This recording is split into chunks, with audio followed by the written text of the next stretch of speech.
Assalamualaikum semuanya. Apa kabar kalian? Semoga dalam keadaan sehat dan dilancarkan rezekinya oleh Allah. Amin ya robbal alamin. Suatu hari raja memanggil Abu Nawas ke istana. "Abu Nawas, aku ingin menguji kecerdikanmu lagi," kata raja sambil tersenyum licik. Abu Nawas yang sudah terbiasa dengan keisengan raja menunduk hormat. "Silakan Baginda, apa yang ingin Baginda tanyakan kali ini?" Raja berpikir sejenak kemudian berkata, "Pertanyaannya sederhana Abu Nawas, berapa banyak bulu di jangkutku?" Abu Nawas terkejut mendengar pertanyaan yang aneh itu, tetapi ia tetap berusaha terlihat tenang. "Baginda, ini pertanyaan sangat sulit. Saya perlu waktu untuk memikirkan jawabannya." Abu Nawas pulang ke rumah dan mulai berpikir keras. Ia mencoba mencari cara untuk menghitung bulu jangkut raja tanpa harus mendekati wajahnya yang begitu angker. Tetapi setelah semalam suntuk berpikir, ia tetap tidak menemukan solusi. Akhirnya ia memutuskan untuk kembali ke istana dengan rencana licik. Keesokan harinya, Abu Nawas menghadap raja dengan wajah serius. Raja yang sudah tidak sabar bertanya, "Abu Nawas, apakah kau sudah tahu berapa jumlah bulu di jangkutku?" Abu Nawas mendesah berat dan tiba-tiba mulai menangis. Raja terkejut melihat reaksinya. "Kenapa kau menangis, Abu Nawas? Apa pertanyaanku terlalu sulit?" Sambil terisak, Abu Nawas menjawab, "Baginda, saya sangat sedih karena merasa tidak pantas untuk menghitung bulu janggut Baginda yang mulia. Janggut Baginda begitu istimewa dan suci, sehingga siapa saya untuk menghitungnya?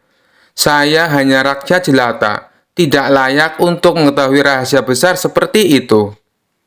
Raja terdiam, ia tidak menyangka pertanyaannya akan membuat Abu Nawas begitu emosional. Dengan nada lembut, Raja berkata, "Abu Nawas, kau memang orang yang sangat bijaksana. Kau tidak perlu menjawab pertanyaanku. Aku tahu bahwa kau telah memberikan jawaban terbaik." Abu Nawas diam-diam tersenyum di balik tangisannya. Ia berhasil lolos dari pertanyaan sulit Raja dengan cara yang tak terduga. Sejak saat itu, Raja tidak lagi memberikan jawaban aneh-aneh kepada Abu Nawas, takut melihatnya menangis lagi. Dan tentu saja Abu Nawas tertawa dalam hati setiap kali mengingat kejadian tersebut. Kisah selanjutnya. Suatu hari Abu Nawas merasa ingin menjadi orang yang lebih bijaksana. Dia mendengar bahwa ada seorang guru besar yang sangat terkenal dengan ilmunya. Guru itu terkenal karena menguasai ilmu diam. Sebuah ilmu yang katanya bisa membuat seseorang tampak sangat bijaksana hanya dengan diam. Abu Nawas sangat penasaran dan dia pun berangkat menemui guru besar itu. Setelah berjalan jauh dan melewati berbagai rintangan, akhirnya Abu Nawas sampai di rumah guru besar. "Guru, aku ingin belajar ilmu diam," kata Abu Nawas dengan penuh semangat. Sang guru tersenyum dan berkata, "Baiklah Abu Nawas, untuk belajar ilmu diam, kamu harus melewati satu ujian sederhana. Kamu harus diam selama 1 minggu penuh, tidak berbicara sepatah kata pun. Jika kamu berhasil, maka kamu akan menguasai ilmu ini." Abu Nawas merasa ini tantangan yang mudah. Hanya diam, tentu saja aku bisa, pikirnya. Tanpa ragu, dia menerima tantangan itu. Hari pertama, Abu Nawas pergi ke pasar. Dia berjalan dengan tenang dan tidak mengeluarkan satu pun kata. Orang-orang di pasar terkejut melihat Abu Nawas yang biasanya cerewet. Kini diam 1000 bahasa. Mereka bertanya-tanya, apakah Abu Nawas sakit? Tapi Abu Nawas tetap diam. Hari kedua, tetangganya datang meminta tolong untuk memindahkan barang berat. Tapi karena Abu Nawas tidak boleh berbicara, dia hanya mengangguk dan melambaikan tangan tanda tidak bisa membantu. Tetangganya pun merasa heran dan kecewa. Ada apa dengan Abu Nawas? Kenapa dia tiba-tiba tidak mau bicara? Gumam tetangganya. Hari ketiga, Abu Nawas pergi ke rumah temannya untuk makan malam. Temannya menyajikan hidangan yang luar biasa enak. Namun saat temannya menanyakan pendapatnya tentang makanan, Abu Nawas hanya tersenyum dan tetap diam. Temannya menjadi bingung. Apakah masakanku tidak enak sampai Abu Nawas tidak mau berkomentar, pikirnya. Hari keempat, seorang anak kecil mengetuk pintu rumah Abu Nawas dan bertanya, "Paman, di mana arah ke rumah sakit?" Tapi karena Abu Nawas sedang belajar ilmu diam, dia hanya menunjuk ke arah yang salah tanpa bicara apa-apa. Anak kecil itu pun akhirnya tersesat dan malah berakhir di kandang kambing. Hari kelima, Abu Nawas sudah mulai merasa sulit. Diam selama ini ternyata melelahkan. Dia rindu untuk tertawa, bercanda, dan bercerita dengan orang-orang. Namun, dia tetap teguh berusaha menyelesaikan tantangan ini. Pada hari ketujuh, Abu Nawas datang lagi ke rumah sang guru. "Guru, aku sudah diam selama 7 hari. Apakah sekarang aku sudah menguasai ilmu diam?" Sang guru tertawa kecil dan berkata, "Abu Nawas, ternyata diam itu tidak selalu membuat kita bijaksana. Terkadang kita justru perlu berbicara untuk membantu orang lain dan membuat hidup lebih ceria." Abu Nawas terkejut, namun dia menyadari betapa benarnya kata-kata guru itu. Dengan senyum lebar di wajahnya, dia berkata, "Wah, ilmu diam ternyata lebih sulit dari yang kukira. Terima kasih, guru. Aku akan kembali berbicara lagi. Dan kali ini aku akan memilih kapan harus bicara dan kapan harus diam." Kisah selanjutnya. Dikisahkan suatu hari Abu Nawas sedang berjalan di tepi sungai sambil menikmati angin sepoi-sepoi. Tiba-tiba terdengar suara keras dari dalam air, dan muncullah seekor ikan raksasa yang sangat besar, bahkan lebih besar dari perahu nelayan. Ikan itu menatap Abu Nawas dengan mata tajam, seakan ingin memulai percakapan. "Hai manusia, kau adalah Abu Nawas yang terkenal cerdik itu bukan?" tanya ikan raksasa dengan suara yang menggelegar. Abu Nawas kaget, tapi ia cepat-cepat menguasai diri. "Benar, aku Abu Nawas, tapi aku belum pernah berdebat dengan seekor ikan sebesarmu. Apa kau ingin mengajakku berdebat?" Ikan raksasa itu tertawa, menyebabkan riak-riak besar di permukaan air. "Tentu saja, aku ingin mengujimu Abu Nawas. Banyak manusia mengira aku hanya ikan biasa, tapi aku lebih pintar dari yang kau kira." Abu Nawas tersenyum. "Baiklah, wahai ikan raksasa, apa yang ingin kau debatkan denganku?" Ikan itu mendekat dan berkata, "Pertanyaan sederhana, mana yang lebih berguna? Tinggal di dalam air atau di daratan?" Abu Nawas tertawa kecil dan menjawab, "Tentu saja di daratan. Di darat, kami manusia bisa berjalan, bekerja, memasak, dan membangun rumah. Di air, kau hanya berenang bolak-balik." Ikan itu tersenyum mengejek. "Kau tak tahu kesulitan hidup di darat, Abu Nawas. Di air, aku tidak perlu susah payah memasak, karena makananku sudah langsung tersedia. Tidak perlu rumah atau tempat tinggal, karena seluruh sungai ini adalah tempatku. Hidup di air itu lebih praktis." Abu Nawas mengangguk berpikir sebentar. "Tapi wahai ikan raksasa, di darat kami bisa membuat pakaian, melindungi tubuh kami dari cuaca, dan mengembangkan ilmu pengetahuan. Kau hanya berenang sepanjang waktu, tidak bosan?" Ikan raksasa itu mengibaskan ekornya dengan bangga. "Bosan? Justru aku bebas berenang kemana saja, tanpa batas, tanpa terhalang oleh apapun. Dan kalau aku ingin tahu tentang daratan, aku cukup menangkap cerita-cerita dari manusia yang mendekat ke tepi sungai." Abu Nawas tertawa. "Baiklah, kau punya kebebasan. Tapi ingat, kami manusia punya otak yang cerdas. Kami bisa berpikir, menemukan cara hidup baru, bahkan membangun istana." Ikan raksasa itu tersenyum licik. Begitu ya, tapi coba kau pikiran ini Abu Nawas. Di air, aku tak punya musuh yang bisa mengalahkanku, karena aku terbesar di sini. Sementara kau di darat, apakah kau benar-benar aman? Bagaimana dengan perintah raja atau masalah yang lainnya? Abu Nawas terdiam sejenak, lalu tertawa keras. Wahai ikan raksasa, ternyata kau memang pintar juga. Kau benar, mungkin kehidupan di air punya kelebihan sendiri. Tapi jangan lupa, aku juga pintar beradaptasi dan menaklukkan masalah di darat. Ikan raksasa mengangguk puas. Abu Nawas, aku mengakuimu sebagai lawan yang seimbang. Meski manusia punya otak dan tinggal di darat, aku tetap bangga dengan kehidupanku di air. Mari kita setuju untuk hidup sesuai alam kita masing-masing. Abu Nawas tersenyum dan menjawab, setuju. Kau adalah ikan yang bijaksana. Semoga kita bertemu lagi di lain waktu.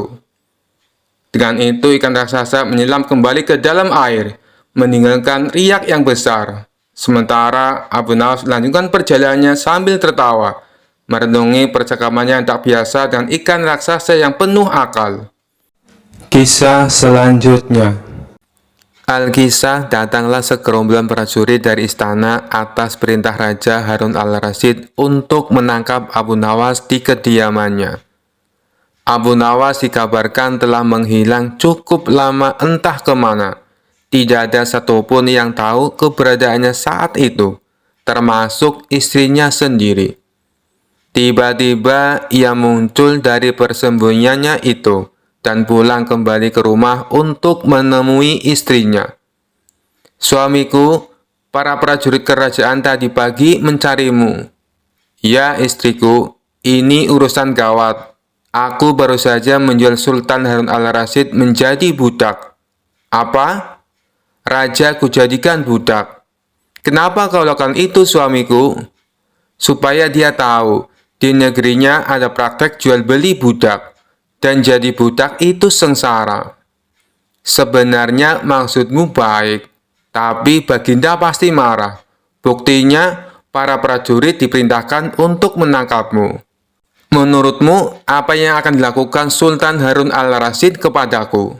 Pasti kau akan dihukum berat. Gawat, aku akan mengerahkan ilmu yang kusimpan. Abu Nawas masuk ke dalam. Ia mengambil air wudhu lalu mendirikan sholat 2 rakaat. Kemudian berpesan kepada istrinya apa yang harus dilakukan ketika Baginda Raja datang. Tidak berapa lama kemudian tetangga Abu Nawas geger, karena istri Abu Nawas menjerit-jerit. Ada apa? Tanya tetangga Abu Nawas sambil terkopoh-kopoh. Suamiku mati. Hah? Abu Nawas mati? Iya. Kini kabar kematian Abu Nawas tersebar ke seluruh pelosok negeri.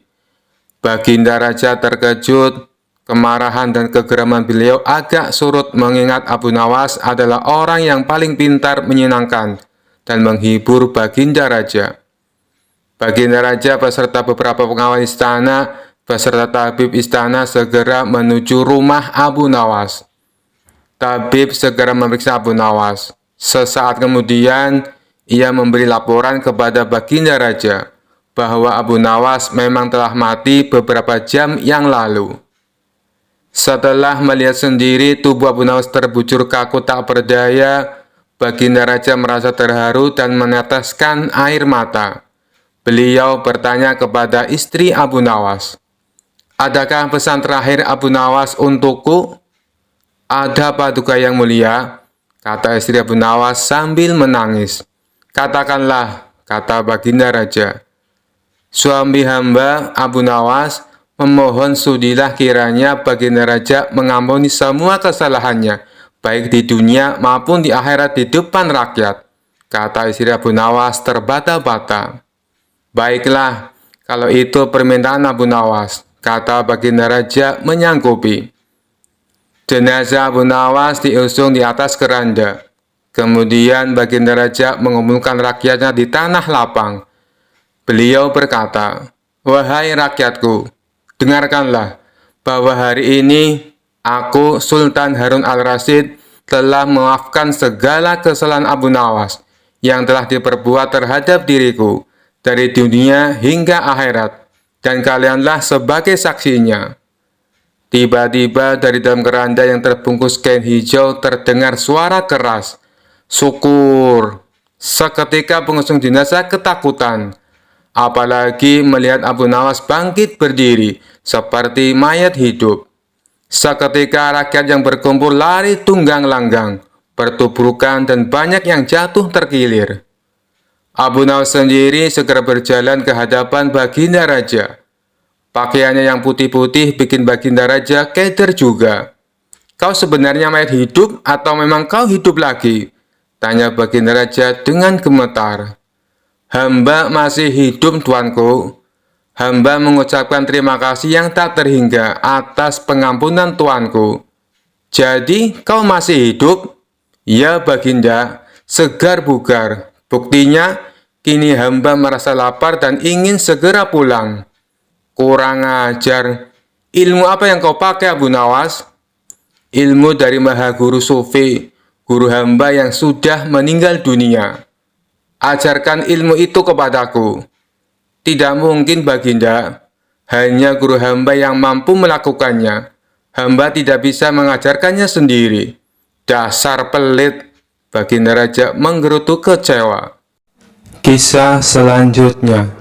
Pada suatu hari, Abu Nawas sedang berjalan sendirian di tengah malam yang sunyi. Saat itu, ia merasa ada sesuatu yang aneh mengikuti langkahnya. Ketika menoleh ke belakang, ternyata ada sosok menyeramkan, yaitu setan yang mengintainya dari jauh.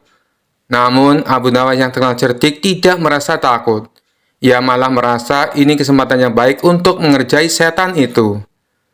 Setan yang merasa Abu Nawas adalah manusia yang terkenal licik dan pintar ingin menguji kecerdikannya. Dengan tawa seram, ia mendekati Abu Nawas dan berkata, "Abu Nawas, aku tahu kau pintar, tapi kali ini kau tak akan bisa lolos dari jebakanku. Aku akan membuatmu menderita." Abu Nawas tanpa gentar sedikit pun menyambut tantangan itu dengan tenang. "Wahai setan, kenapa kau ingin membuatku menderita? Bukankah hidupku sudah cukup rumit tanpa gangguanmu? Tapi kalau kau ingin mencobanya, mari kita lihat siapa yang lebih licik di antara kita." Setan tertawa jahat. "Kau memang pintar bicara, Abu Nawas, tapi aku punya rencana jahat yang pasti membuatmu takut dan lari ketakutan."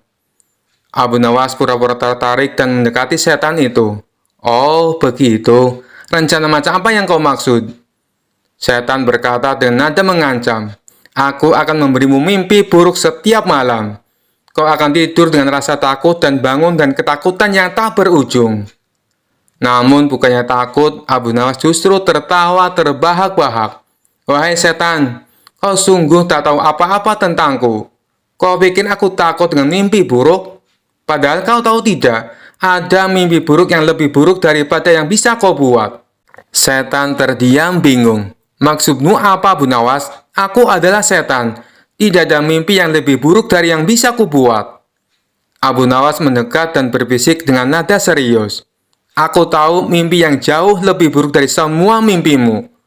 Bayangkan jika setiap malam kau bermimpi tentang istri-istriku datang menagih hutang, meminta uang belanja, dan menyuruhmu mencuci piring sampai pagi.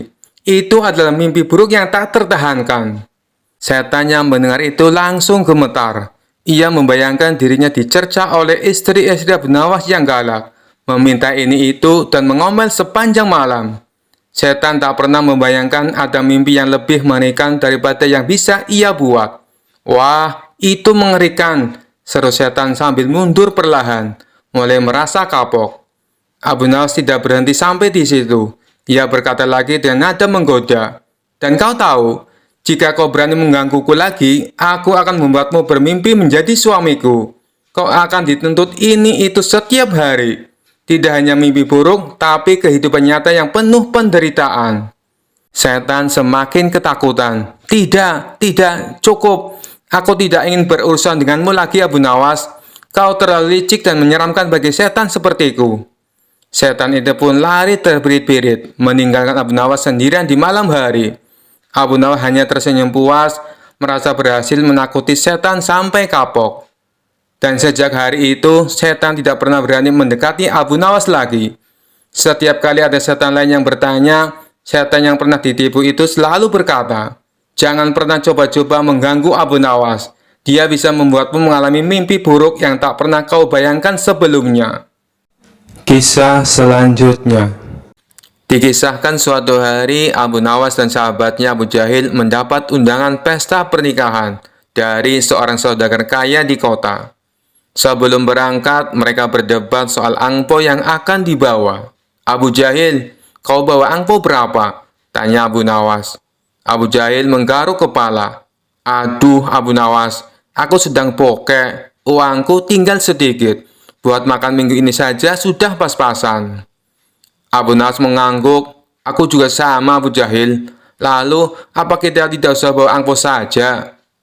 Mereka berpikir keras, hingga akhirnya Abu Nawas mendapat ide licik. "Begini saja Abu Jahil, kita bawa amplop kosong, tapi berpura-pura angpau kita besar. Yang penting kita kelihatan ikut menyumbang." Abu Jahil setuju. Mereka pun berangkat dengan amplop kosong yang diselipkan di saku. Sesampainya di pesta, mereka langsung menuju meja penerima tamu. Dengan gaya percaya diri, Abu Nawas memberikan amplopnya dan berkata dengan suara lantang, "Ini angpau spesial untuk kebahagiaan kedua mempelai."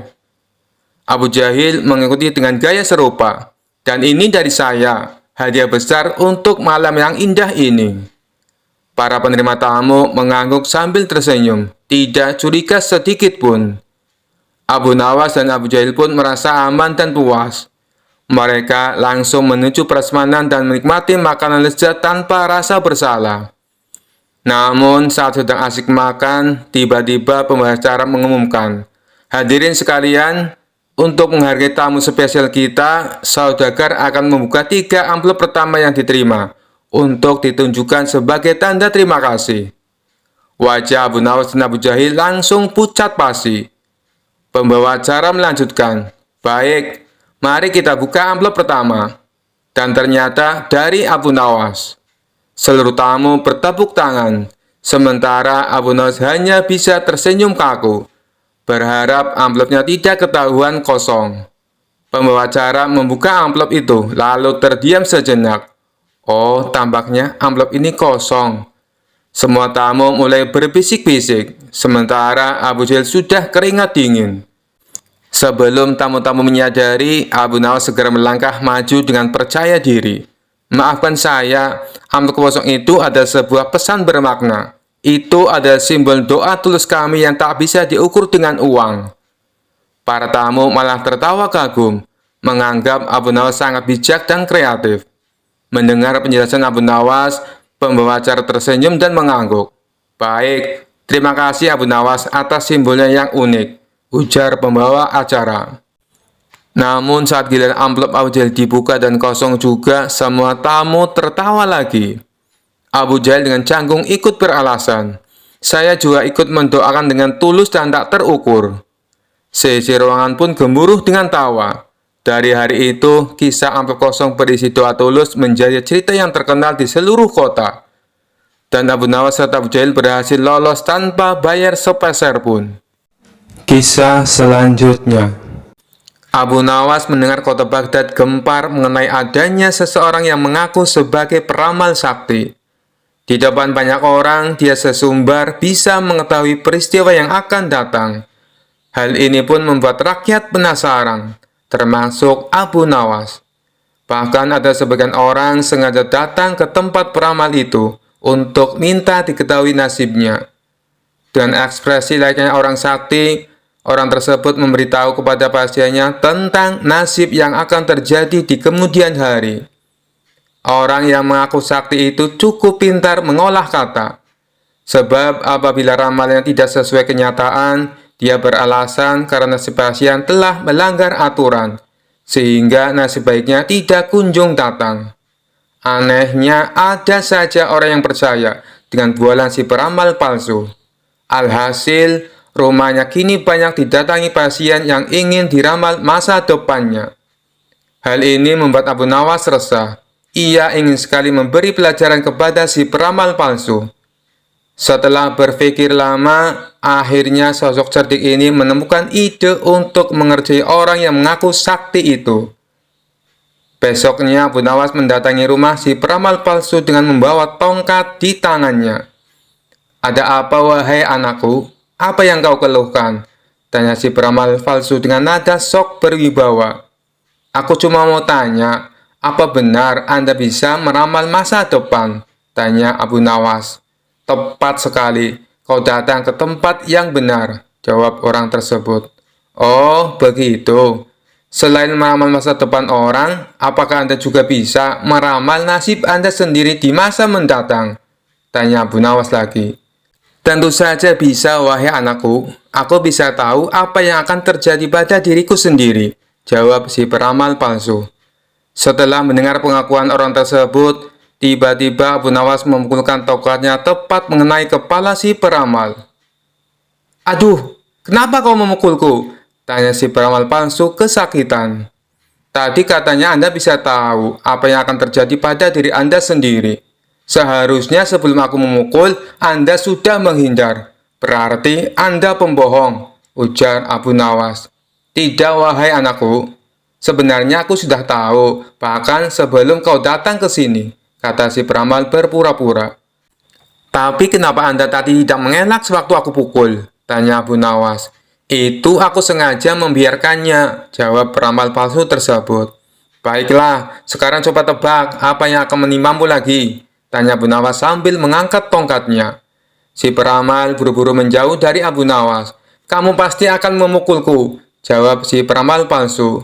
"Anda salah," balas Abu Nawas. Bersamaan dengan itu, Abu Nawas menghancurkan barang-barang yang digunakan sebagai sarana perdukunan di ruangan tersebut. Seketika di sana berantakan, banyak barang pecah akibat pukulan tongkat Abu Nawas. Tidak terima dengan perilaku Abu Nawas, peramal palsu itu lalu mengadukannya kepada Tuan Hakim. Singkat cerita, Abu Nawas dan si peramal palsu diundang ke pengadilan. Di depan Tuan Hakim, si peramal palsu menuntut Abu Nawas dihukum berat, sebab telah memukul dirinya dan membuat onar di rumahnya.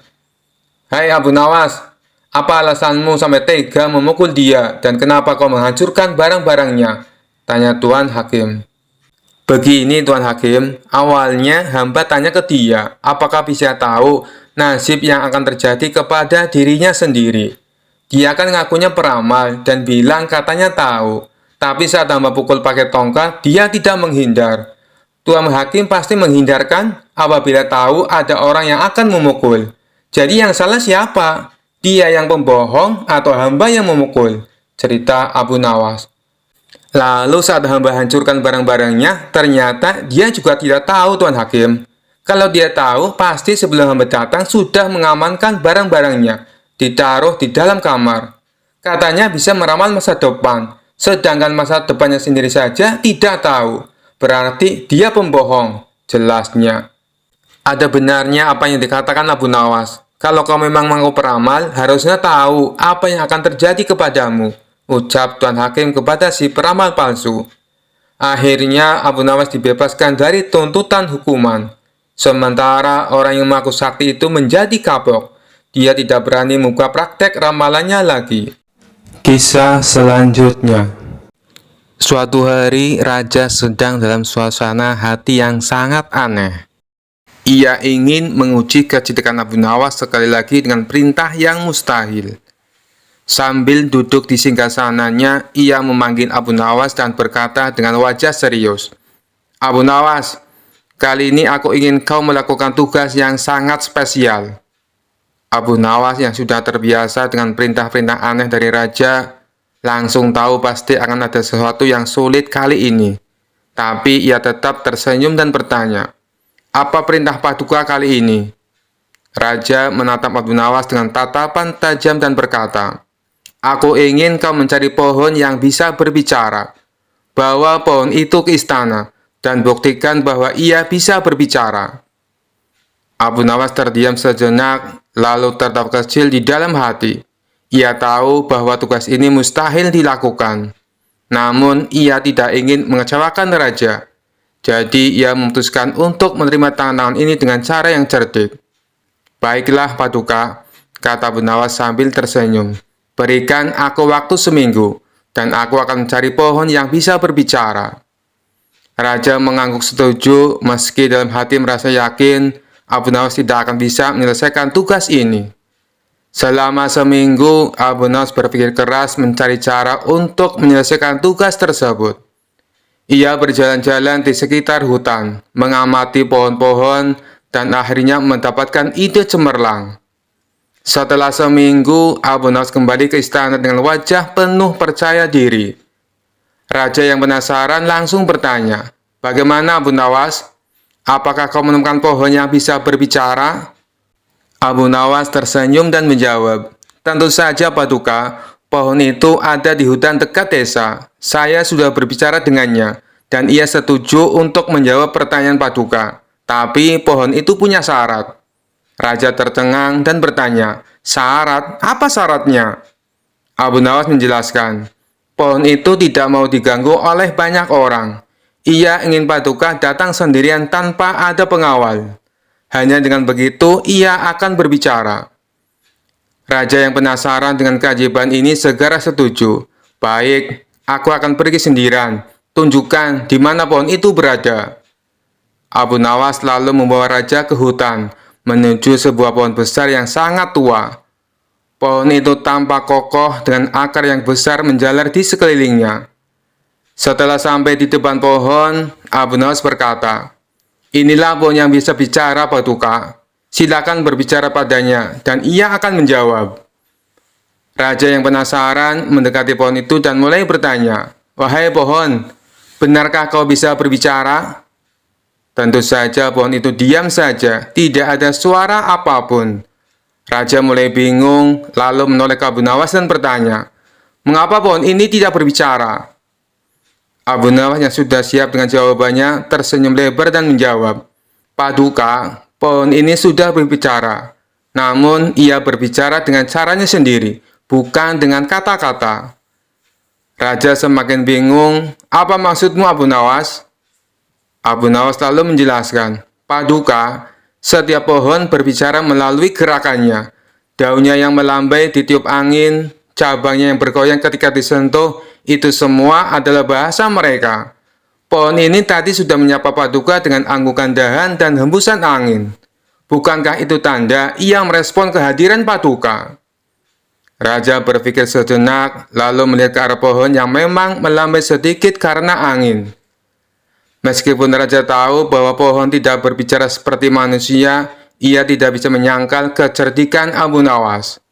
"Abu Nawas, kau memang luar biasa," kata Raja sambil tertawa. "Aku tidak menyangka kau bisa menemukan jawaban untuk tugas ini. Pohon ini memang tidak berbicara seperti manusia, tapi aku harus mengakui, kau benar, setiap makhluk punya cara sendiri untuk berbicara." Abu Nawas membungkuk hormat dan berkata, "Terima kasih Paduka. Pohon ini memang luar biasa, seperti halnya setiap ciptaan di alam. Mereka semua berbicara, hanya saja kita yang harus mendengarkan dengan cara yang berbeda." Raja puas dengan jawaban itu, dan sejak itu ia tidak pernah lagi meragukan kecerdikan Abu Nawas. Meskipun perintah-perintah ia berikan selalu di luar akal sehat. Dan tentu saja orang-orang di istana kembali tertawa, karena Abu Nawas lagi-lagi berhasil mengatasi tantangan yang mustahil dengan cara yang kocak dan cerdas. Kisah selanjutnya. Suatu hari, Raja mengadakan pertemuan besar di istana, di mana hadir seorang ateis terkenal yang selalu meragukan keberadaan Tuhan. Orang itu sangat pandai berbicara dan berdebat, selalu mempertanyakan segala sesuatu dengan logika yang tajam, terutama tentang penciptaan alam semesta. Di hadapan raja dan para tamu, si ateis mulai melontarkan pertanyaannya yang selalu ia andalkan. "Jika Tuhan benar-benar ada, mengapa aku tidak bisa melihatnya? Bagaimana alam semesta ini diciptakan? Bukankah segala sesuatu harus bisa dijelaskan dengan akal?" Raja yang mulai kesal mendengar ocehan ateis itu akhirnya memanggil Abu Nawas untuk menjawab pertanyaan yang tampak rumit tersebut. "Abu Nawas, aku ingin kau membantu menjawab pertanyaan si ateis ini. Bisakah kau menjelaskan dengan caramu yang cerdas?" Abu Nawas dengan gaya santainya tersenyum dan berkata, "Tuanku, hamba akan mencoba. Tapi hamba butuh segelas air susu untuk membantuku menjawab pertanyaan ini." Raja mengangguk dan tak lama kemudian seorang pelayan membawa segelas air susu. Abu Nawas menerima gelas itu, lalu menoleh ke arah si ateis. "Saudaraku yang ateis," kata Abu Nawas sambil mengangkat gelas susu itu, "katakan padaku, dari mana asal susu ini?" Si ateis menjawab dengan mudah, "Susu berasal dari sapi, tentu saja. Sapi yang makan rumput dan dari proses pencernaan yang rumit menghasilkan susu." Abu Nawas tersenyum lalu bertanya lagi, "Baik, kau benar. Tapi apakah kau bisa menjelaskan mengapa susu yang keluar dari sapi ini berwarna putih, padahal yang dimakannya rumput hijau?" Si ateis terkejut, tidak siap dengan pertanyaan seperti itu. Ia berpikir sejenak dan berkata, "Itu proses biologi. Ada reaksi kimia di dalam tubuh sapi yang mengubah rumput menjadi susu." Abu Nawas tersenyum lagi, lalu mengajukan pertanyaan terakhir. "Jika semua ini hanya proses alami, bisa kau tunjukkan di mana letak keajaiban atau kebijaksanaan Tuhan dalam segelas susu ini?" Si ateis mulai merasa tidak nyaman. Ia mencoba menjelaskan dengan kata-kata rumit, tetapi semakin panjang penjelasannya, semakin tak jelas ujungnya. Melihat si ateis mulai bingung, Abu Nawas kemudian berkata dengan tenang, "Saudaraku, sesederhana segelas susu, kita tak sepenuhnya memahami semua proses yang terjadi. Kita tahu ada rumput hijau yang dimakan sapi, lalu keluar susu putih. Tetapi tak seorang pun bisa menjelaskan dengan sempurna bagaimana proses yang kompleks itu terjadi dengan sendirinya. Sama halnya dengan alam semesta ini. Kau mungkin tidak bisa melihat Tuhan dengan matamu, tapi bukti kebijaksanaannya ada di setiap proses di alam ini." Lalu Abu Nawas meminum segelas susu itu dan menambahkan, "Seperti segelas susu ini, kita tahu hasilnya, tetapi tidak semua proses di baliknya bisa kita lihat atau pahami. Hanya karena kau tak bisa melihat Tuhan, bukan berarti Dia tidak ada. Kau tidak bisa melihat bagaimana rumput berubah menjadi susu, tapi hasilnya nyata dan bisa kita nikmati." Si ateis terdiam, tidak bisa membantah lagi. Ia akhirnya sadar bahwa tidak semua hal bisa dijelaskan hanya dengan logika manusia. Raja tertawa puas dan para hadirin bertepuk tangan, mengagumi kecerdasan Abu Nawas dalam menjawab pertanyaan sulit dengan cara yang sederhana namun tepat. "Abu Nawas, sekali lagi kau telah membuktikan kebijaksanaanmu," kata raja sambil tersenyum. "Dengan segelas susu, kau telah menunjukkan kekuasaan Tuhan yang bahkan tidak bisa dilihat oleh orang yang paling pandai sekalipun." Kisah selanjutnya. Suatu hari, Abu Nawas terlibat dalam sebuah perdebatan dengan seorang Yahudi yang cerdas dan suka berargumen.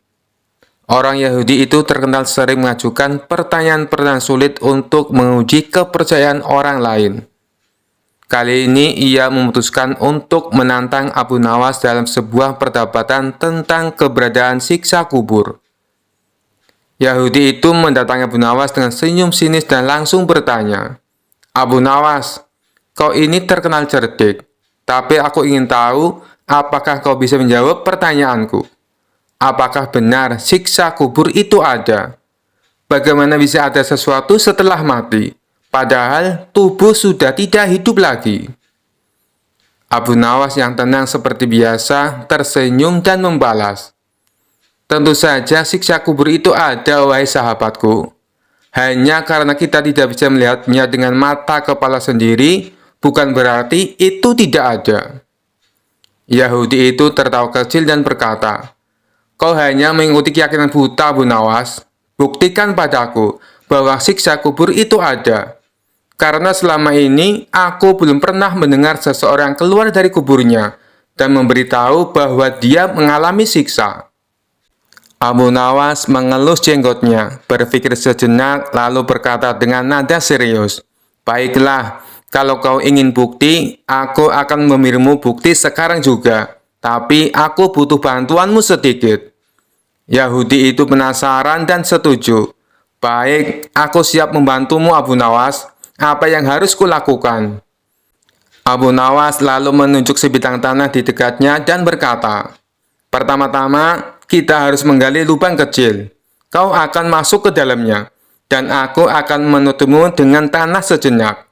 Kemudian, aku akan bertanya apakah kau merasakan sesuatu. Jika kau merasakan apapun, mungkin itu bisa menjadi bukti bahwa siksa kubur itu memang ada." Yahudi itu tertawa terbahak-bahak mendengar ide Abu Nawas. "Abu Nawas, kau ini benar-benar lucu. Aku tidak merasakan apa-apa, karena aku masih hidup." "Baiklah, mari kita coba." Mereka pun mulai menggali sebuah lubang kecil. Setelah selesai, Yahudi itu dengan percaya diri masuk ke dalam lubang tersebut. Dan Abu Nawas menutupinya dengan tanah hingga hanya kepala sendiri yang terlihat. Orang-orang yang melihat kejadian itu mulai berkerumun. Penasaran apa yang akan dilakukan Abu Nawas selanjutnya. Setelah Yahudi itu berada di dalam lubang, Abu Nawas berdiri di sampingnya, kemudian berkata, "Nah, bagaimana rasanya? Kau merasa nyaman di dalam sana?" Yahudi itu tertawa sambil berkata, "Tentu saja, ini hanya lubang biasa. Aku tidak merasakan apa-apa." Abu Nawas tersenyum licik dan dengan tiba-tiba berteriak keras, "Wahai para pengawal, bawa air keranjang dan tikus tanah." Pengawal yang kebingungan mengikuti perintah Abu Nawas langsung bergegas. Mendengar perintah aneh itu, Yahudi yang tadinya tertawa-tawa mulai merasa cemas. "Untuk apa kau memanggil air dan tikus, Abu Nawas?" Dengan wajah tenang, Abu Nawas menjawab, "Oh, aku hanya ingin memberikan sedikit hiburan untukmu di dalam lubang itu. Kita akan siramkan air dingin supaya kau merasakan sensasi beku. Dan tikus-tikus tanah ini akan menggali di sekitarmu. Mungkin mereka akan berusaha mengunyah sepatumu juga." Mendengar penjelasan itu, Yahudi itu langsung pucat dan mulai merasa tidak nyaman. "Hai Abu Nawas, aku bercanda. Keluarkan aku dari sini. Aku tidak mau ada air dingin atau tikus tanah." Abu Nawas pura-pura terkejut. "Oh, kau takut? Tapi bukankah tadi kau berkata bahwa kau tidak merasakan apa-apa di dalam lubang? Mengapa tiba-tiba kau khawatir?" Yahudi itu mulai panik. "Abu Nawas, keluarkan aku dari sini sekarang. Aku minta maaf telah menantangmu. Aku tidak mau merasakan apapun di dalam kubur ini, bahkan tikus sekalipun." Abu Nawas tertawa kecil, lalu segera mengangkat Yahudi itu keluar dari lubang. Setelah keluar, Yahudi itu tampak kebingungan, tapi juga merasa lega. Abu Nawas menepuk bahu Yahudi itu sambil berkata, "Kau lihat sahabatku, bahkan di lubang kecil itu, ketika aku menyebutkan tentang siksa kecil seperti air dingin dan tikus, kau sudah mulai takut. Padahal itu bukan siksa kubur yang sebenarnya. Bayangkan jika kau berada di dalam kubur yang sesungguhnya, dan merasakan siksa yang tidak bisa kau bayangkan." Yahudi itu terdiam, merenungi kata-kata Abu Nawas. Ia akhirnya menyadari bahwa ada banyak hal yang tidak bisa dijelaskan dengan logika sederhana. Dan rasa takut yang ia alami tadi menjadi bukti bahwa sesuatu yang tak terlihat memang bisa nyata adanya. "Baiklah Abu Nawas," kata Yahudi itu dengan wajah serius. "Kau menang kali ini. Aku belajar satu hal penting hari ini. Kadang sesuatu yang tidak terlihat justru lebih menakutkan daripada yang bisa kita lihat." Abu Nawas tersenyum dan menjawab, "Betul sekali sahabatku. Bukan hanya mata yang menjadi saksi kebenaran, tapi juga hati dan perasaan. Semoga kau mendapatkan pelajaran dari pengalaman ini." Kisah selanjutnya. Dikisahkan ada 3 orang yang cukup terkenal cerdik dan pandai berkeliling negeri untuk menantang adu pintar dengan siapapun. Pada hari yang ketiga, orang itu memasuki kampung Abu Nawas. Penduduk sepakat untuk menghadapi ketiga orang itu, maka mereka sodorkan si cerdik Abu Nawas.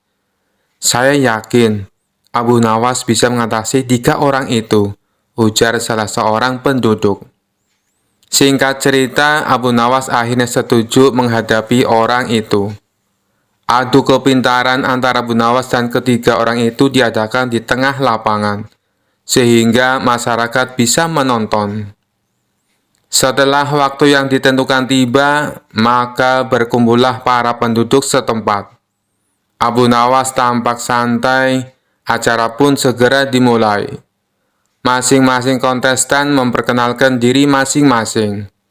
Sebagai penghormatan, juri mempersilahkan 3 orang itu untuk bertanya kepada Abu Nawas. Ketiga orang itu sangat senang mendapat kesempatan bertanya lebih dulu.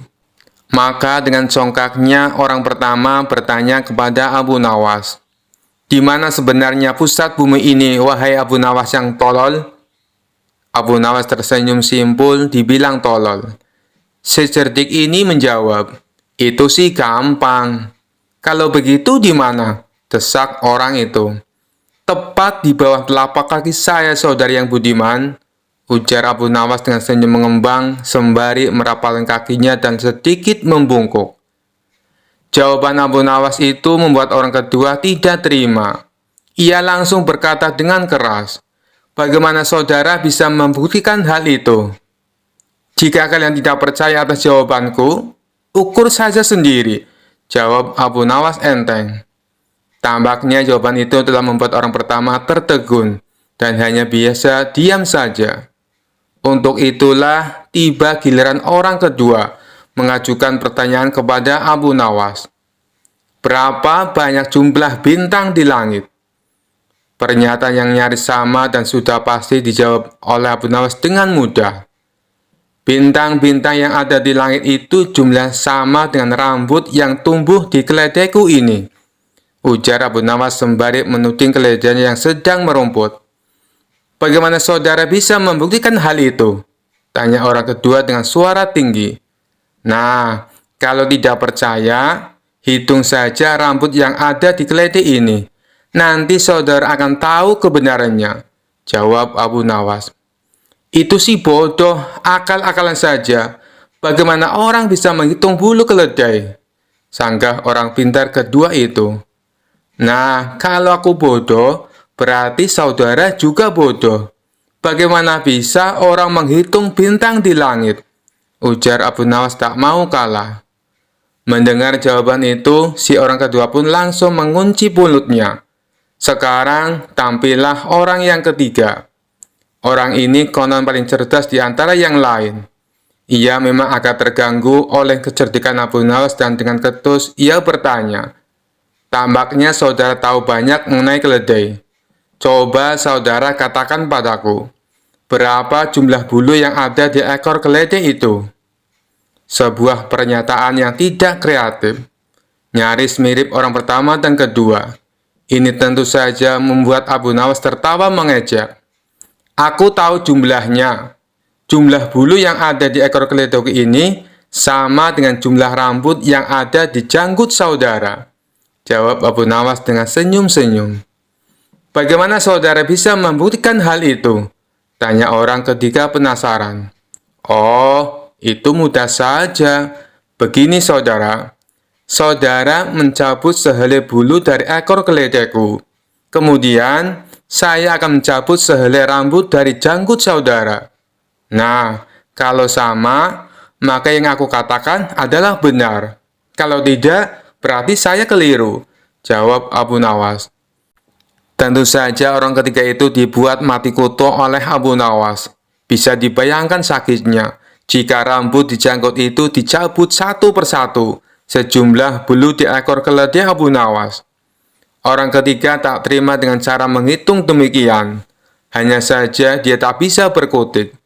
Para penonton pun menganggap Abu Nawaslah pemenangnya. Kisah selanjutnya. Abu Nawas memanglah bukan orang kaya raya. Lebih tepatnya, ia hanya keluarga yang sangat sederhana. Namun, untuk memenuhi kebutuhan pokoknya sehari-hari, bisa dikatakan sangat tercukupi. Tapi kalau untuk kebutuhan mewah, Abu Nawas belum bisa terpenuhi. Ia tidak mempunyai barang mewah dan makanan mewah di rumahnya. Semua serba cukup dalam kadar yang sederhana. Namun nasib apes menimpa Abu Nawas. Tidak ada hujan, tidak ada angin, sang istri tiba-tiba minta dibelikan kalung. Hal ini membuat Abu Nawas pusing 7 keliling. Bagaimana mungkin bisa ia penuhi keinginan istrinya? Untuk membeli makanan mewah saja ia tidak mampu, apalagi membelikan perhiasan kalung. Wahai istriku, maafkan saya sayang, tidak mungkin bisa menyanggupi keinginanmu. Kan kamu tahu sendiri, kita adalah keluarga sederhana yang hidupnya hanya pas-pasan, tutur Abu Nawas dengan lemah lembut. Namun keputusan Abu Nawas ini ternyata membuat istrinya tidak terima, karena ia sangat menginginkan perhiasan kalung. Bahkan selama ini istri Abu Nawas merasa tidak pernah menuntut apapun, tidak pernah meminta yang macam-macam. Ia ingin satu kali ini saja permintaannya dituruti. Entah bagaimana caranya, pokoknya ia ingin dibelikan kalung. Tapi lagi-lagi Abu Nawas tidak berani mengiyakan. Ia hanya meminta istrinya supaya selalu bersyukur dengan apa yang ada. Justru jawaban Abu Nawas ini membuat sang istri makin marah-marah. Ia terus mengomel dan memerahi suaminya. Tak tahan dengan omelan sang istri, Abu Nawas lalu pergi meninggalkan rumah. Istrinya yang masih marah kepada Abu Nawas berniat membalas dengan memasak sop yang sangat pedas. Saat malam tiba, Abu Nawas pun pulang. Sang istri berpura-pura tersenyum hangat menyambut kedatangannya. Kemudian Abu Nawas diajaknya duduk di meja makan. Sang istri menghidangkan sop yang pedas tersebut. Melihat sikap istrinya yang sudah tidak marah lagi, Abu Nawas tersenyum ceria. "Kamu memang istriku yang sangat solehah," puji Abu Nawas. Tapi sungguh malang, sang istri terlena dengan pujian itu, lupa dengan jebakannya sendiri. Ia menyendok sop pedas itu ke dalam piringnya dan memakannya. Air mata pun meleleh di kedua pipinya, karena rasa pedas yang luar biasa. Seketika itu Abu Nawas kaget dan heran, melihat istrinya yang tiba-tiba menangis sesenggukan. "Kenapa kamu menangis, wahai istriku?" tanya Abu Nawas. "Aku teringat almarhum ibuku. Ibu sangat menyukai masakan sup ini. Setiap kali aku makan sop seperti ini, aku jadi teringat almarhumah ibu. Itulah yang membuat aku menangis," ujar sang istri berpura-pura. "Ya sudahlah, wahai istriku. Ibumu itu orang baik. Insya Allah beliau meninggal dalam keadaan husnul khotimah," balas Abu Nawas menenangkan istrinya. Kini giliran Abu Nawas yang memakan sop pedas itu. Betapa terkejutnya ia. Ternyata sop yang ia makan pedasnya bukan main. Kedua mata Abu Nawas langsung meneteskan air mata tanpa henti. Bahkan air matanya lebih banyak dari sang istri. Tak mau kalah dengan sandiwara istrinya, Abu Nawas meluapkan rasa pedasnya dengan menangis terisak-isak. "Kenapa kamu menangis, wahai suamiku?" tanya sang istri heran. "Aku juga teringat almarhumah ibu kamu. Kenapa dia mati meninggalkanmu tanpa mengajak dirimu?" jawab Abu Nawas. Mendengar jawaban Abu Nawas, istri yang tadinya jengkel mendadak tertawa terpingkal-pingkal. Keduanya akhirnya rukun dan mesra kembali, bahkan tak jadi minta dibelikan kalung. Kisah selanjutnya. Suatu hari, raja kembali memanggil Abu Nawas ke istana untuk memberi perintah aneh lagi. Raja yang terkenal suka menguji kecerdikan Abu Nawas tersenyum licik dan berkata, "Abu Nawas, kali ini aku punya tugas sangat penting untukmu." Abu Nawas sudah mencium gelagat tak biasa, menjawab dengan hati-hati, "Apa tugasnya, tuanku?" Raja dengan suara lantang berkata, "Aku ingin kau pergi dan mencari ujung bumi. Bawa aku laporan tentang apa yang ada di sana. Jangan kembali sampai kau menemukannya." Abu Nawas yang tahu bahwa perintah ini jelas-jelas mustahil, pura-pura terkejut. Tapi seperti biasa, ia segera berpikir cepat. Dengan wajah serius, Abu Nawas menjawab, "Baik, tuanku. Hamba akan mencari ujung bumi, tapi hamba butuh beberapa persiapan." Raja mengangkat alis penasaran. "Apa yang kau butuhkan kali ini, Abu Nawas?" Abu Nawas dengan tenang menjawab, "Karena perjalanan ini sangat jauh dan berbahaya, hamba butuh bekal yang cukup besar. Sekitar 100 unta penuh dengan makanan, minuman, dan persediaan lainnya. Selain itu, hamba juga butuh pasukan kecil untuk melindungi hamba dari bahaya selama perjalanan." Raja berpikir sejenak lalu setuju. "Baiklah, aku akan berikan semua yang kau minta. Tapi ingat, jangan kembali sebelum kau menemukan ujung bumi." Abu Nawas tersenyum dan berjanji akan melakukan tugasnya dengan baik. Lalu ia segera memulai perjalanannya dengan 100 unta penuh bekal dan pasukan kecil yang menyertainya. Selama beberapa minggu, Abu Nawas dan rombongannya berkeliling kota, berpura-pura sedang dalam perjalanan jauh. Setiap hari, ia dan pasukannya beristirahat, makan enak, dan menikmati hidup. Sementara orang-orang di kota berpikir Abu Nawas sedang melakukan perjalanan untuk mencari ujung bumi. Setelah beberapa waktu, Abu Nawas merasa cukup. Ia lalu memerintahkan pasukannya untuk kembali ke istana.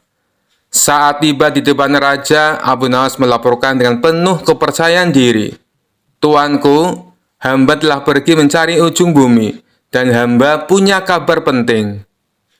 Raja yang sangat penasaran bertanya, "Apa yang kau temukan, Abu Nawas? Apakah kau menemukan ujung bumi?" Abu Nawas mengangguk serius dan menjawab, "Benar, tuanku, hamba telah menemukannya. Ternyata ujung bumi itu adalah tempat di mana langit dan bumi bertemu, tepat di pintu gerbang istana ini." Raja tercengang mendengar jawaban itu. "Apa maksudmu, Abu Nawas?" Dengan cerdik, Abu Nawas menjelaskan, "Setelah perjalanan jauh, hamba menyadari bahwa setiap kali kita berjalan lebih jauh, bumi tampaknya tak berujung. Tapi ketika hamba kembali ke istana ini, hamba menyadari bahwa semua perjalanan berakhir di sini, tempat di mana tuanku berkuasa. Inilah ujung bumi, karena di sini segala sesuatu bermula dan berakhir." Raja terdiam sejenak, berpikir keras.